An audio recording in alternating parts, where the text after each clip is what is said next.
नमस्कार।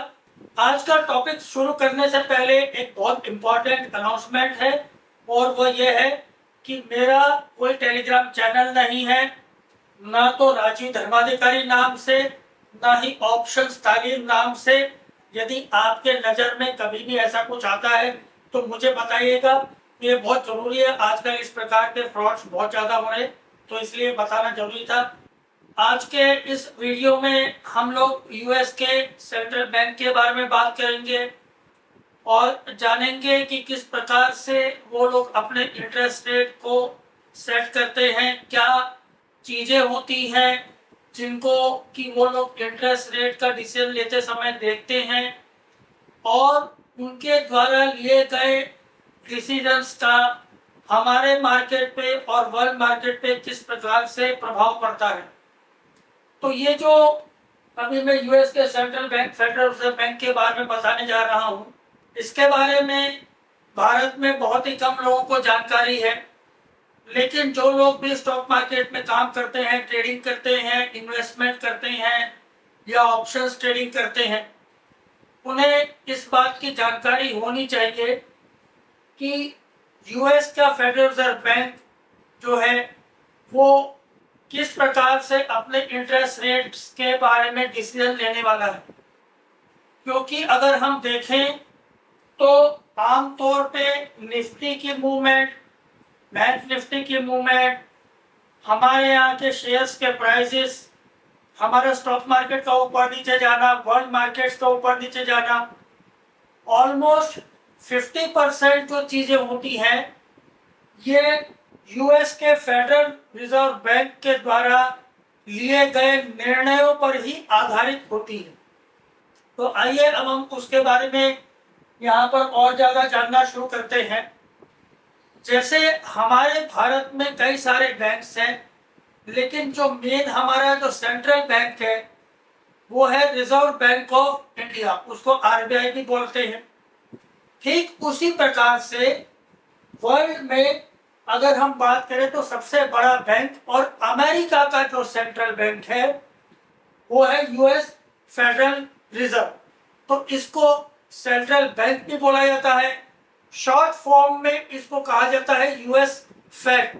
तो अगर कभी आप स्टॉक मार्केट्स के वीडियो देख रहे हो और आप जो है ब्लूमबर्ग वगैरह पे या सीएनबीसी या बाहर के जो भी अगर चैनल्स हैं उन पे आप न्यूज़ देख रहे हो, तो जब भी बात आती है और वहाँ बोला जाता है फेड की बात होती है, वो लोग अक्सर एक वर्ड यूज करेंगे फेड।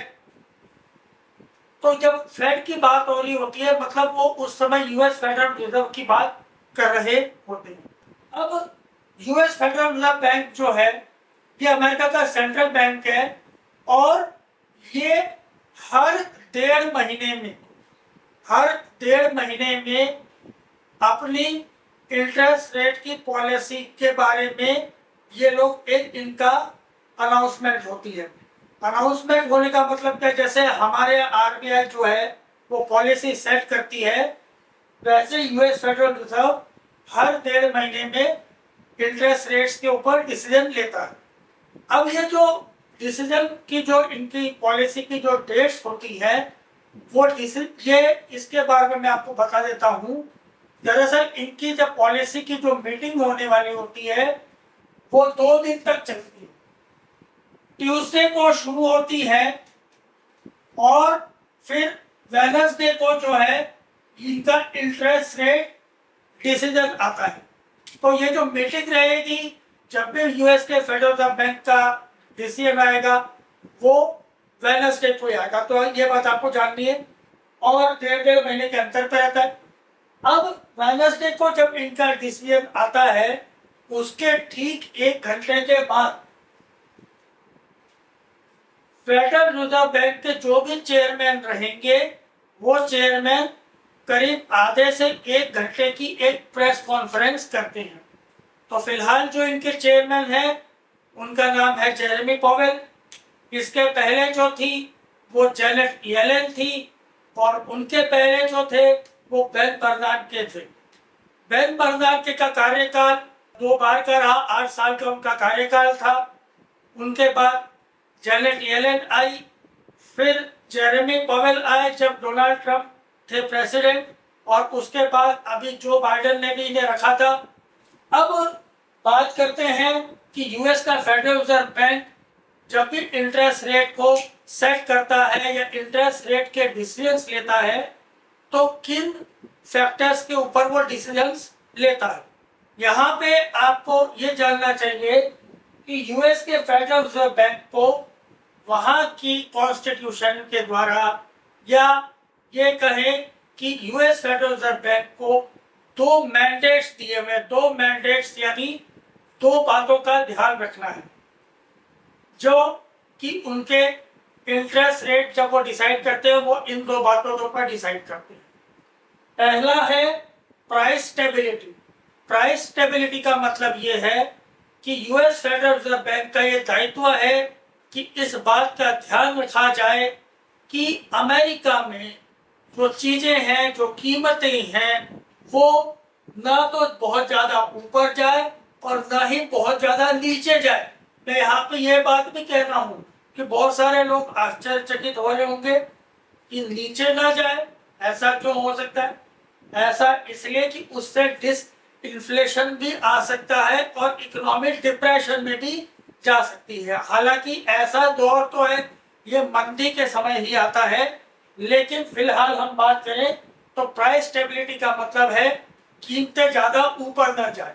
अब सवाल आता है कि कीमतें ऊपर तो ना जाए तो भाई कितनी ऊपर तक ना जाए?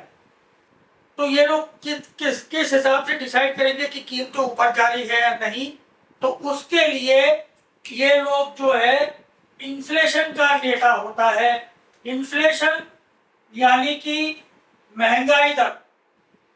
तो ये जो इन्फ्लेशन का डेटा है ये कई माध्यम से उनके पास आता है, सीपीआई, कोर इन्फ्लेशन वगैरह आदि। इनके बीच में क्या अंतर होता है उसके लिए मैं अलग से वीडियो बनाऊंगा। फिलहाल आप ये जानिए कि इन्फ्लेशन का मतलब होता है महंगाई दर, यानी महंगाई कितने परसेंटेज से बढ़ रही है। तो यूएस के फेडरल रिजर्व का ये दायित्व है कि वो ये इंश्योर करे, ये पक्का करे कि महंगाई जो है वो 2% से ज्यादा ना हो। यानी इनका जो पहला मैंडेट है वो ये है प्राइस स्टेबिलिटी विद इन 2%। तो ये 2% की बात बहुत सारे लोग नहीं जानते हैं। अगर आप ऑप्शंस में ट्रेडिंग कर रहे हैं, आप स्टॉक मार्केट में ट्रेडिंग कर रहे हैं, आप शेयर्स खरीद रहे हैं, बेच रहे हैं, तो आपको यह बात मालूम होना चाहिए कि यूएस का फेडरल रिजर्व बैंक जब भी इंटरेस्ट रेट सेट करेगा तो उनको जो महंगाई के आंकड़े जब उनके पास आएंगे वो ये देखेंगे कि क्या महंगाई दर जो है वो 2% के पास है या नहीं। ये पहला है, मैं इसको और डिटेल में भी समझा रहा हूँ। दूसरा जो उनका मैंडेट है वो है मैक्सिमम एम्प्लॉयमेंट। तो ये मैक्सिमम एम्प्लॉयमेंट का मतलब क्या हुआ? मैक्सिमम एम्प्लॉयमेंट का मतलब ये है कि वहां के सेंट्रल बैंक का ये दायित्व है कि वहां देश में पर्याप्त नौकरियां बनी रहे लोगों के लिए और बेरोजगारी की समस्या ना हो। तो अब हम बात करते हैं मैक्सिमम एम्प्लॉयमेंट के ऊपर। अब जैसे मैंने कहा कि उनका ये मैंडेट है या उनको ये निर्देश है कि आप बेरोजगारी की समस्या ना होने दें, और ये तो संभव ही नहीं है कि किसी भी देश में हर व्यक्ति को रोजगार मिल जाए। बहुत सी बार ऐसा भी होगा, कई बार कोई सेक्टर, कोई इंडस्ट्री में डाउन हो जाता है। तो ऐसी स्थिति में कैसे वो लोग डिसाइड करते हैं कि एम्प्लॉयमेंट लोगों के पास है या नहीं? तो उसके लिए क्या है कि उनको ये मैंडेट मिला है कि बेरोजगारी की जो समस्या है, अनएम्प्लॉयमेंट, यूएस में 4% से ज्यादा नहीं होनी चाहिए। यानी कि अगर हम बात करें तो बेरोजगारों की जो संख्या है वो एक्चुअल मतलब जो पॉपुलेशन के हिसाब से जो वर्किंग पॉपुलेशन है उनके हिसाब से 4% से ज्यादा नहीं होनी चाहिए। तो अब आगे सवाल ये आता है कि भाई वो लोग, उनको कैसे पता चलता होगा कि बेरोजगारों की जो संख्या है वो 4% से ज्यादा हो गई, कम हो गई, महंगाई का 2% से ज्यादा हो गई, कम हो गई। तो अब इसके बारे में मैं आपको थोड़ा सा आगे समझाता हूँ। ये चीज हमारे देश में भी लागू होती है। हमारे देश में भी हर महीने के आंकड़े आते हैं और वो आंकड़े ये बताते हैं, हर महीने एक स्पेसिफिक तारीख होती है, एक पर्टिकुलर तारीख को ये आंकड़े रिलीज करती है सरकार के द्वारा, ये आंकड़े आते हैं। उन आंकड़ों में ये बताया जाता है, दो प्रकार के आंकड़े होते हैं। पहला जो हम बात करते हैं इन्फ्लेशन के डेटा की, ये किस प्रकार का होता है? ये दो प्रकार का डेटा होता है। पहला डेटा ये बताता है, जैसे मान लीजिए अभी मैं जब ये वीडियो बना रहा हूँ, अप्रैल महीने का 2024 साल का अप्रैल का महीना चल रहा है। अब जब अप्रैल के महीने में आंकड़े आएंगे तो या तो वो फरवरी के होंगे या मार्च के महीने के होंगे। अमूमन अमेरिका में जब जो आंकड़े आते हैं वो वो अप्रैल के महीने में जो आंकड़े आएंगे वो मार्च के महीने में महंगाई दर कितनी रही वो डेटा आता है। उस डेटा को देखते हैं। अब अगर वो जैसे फिलहाल अगर हम बात करें तो वहां जो महंगाई दर का जो डेटा आ रहा है वो 3.8 से लेकर के 4.2 इसके बीच में फिलहाल रेंज कर रहा है, जो कि फेडरल बैंक के 2% के मैंडेट से ज्यादा है। तो ऑब्वियसली अब वो लोग जो है जब भी अपने इंटरेस्ट रेट का डिसाइड करेंगे तो इस चीज का ध्यान रखें। ऐसे ही मैक्सिमम एम्प्लॉयमेंट का डेटा जो है वो भी जो है हर महीने के आता है। उसके अंदर उन आंकड़ों में ये आता है कि भाई बेरोजगारों की संख्या कितनी थी। कभी अभी ये 4% से ज्यादा होती, कभी 3.8% भी होती है, बीच में ये 5.5% भी चली गई थी कुछ साल पहले, 6% के पास तक पहुंच रही थी।